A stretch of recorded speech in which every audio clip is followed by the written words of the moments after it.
Heute habe ich einen von dem Questenpreis bekommen. Guck mal, es hat ein Einhorn. Jetzt mache ich erstmal auf. Wow, wie süß. Mal gucken. Das da ist ein Armband. Der ist so besonders, weil er auch Glück bringt, finde ich. Wir haben noch ein Ei.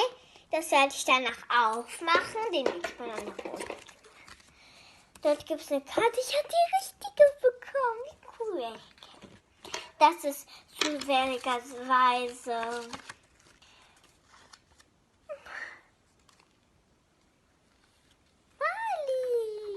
Das ist ein Maler. Guck mal. Sieht hier so aus. Ich habe Hasi, sieht jetzt so aus. Und sie hat hier einen Käse. Okay. Gespannt. Dann gibt es noch eine Armbänder. Die sieht man hier. Guck mal, alles sieht so aus.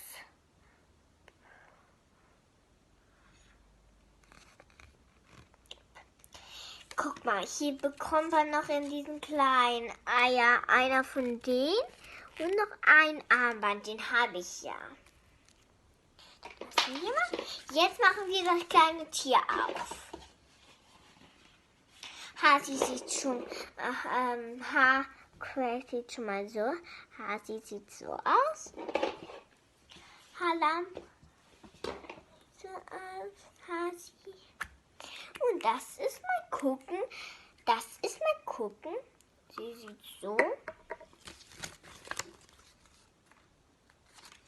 Das sind die Hunde-Crazies. Guck mal, die sind so hier, so überall.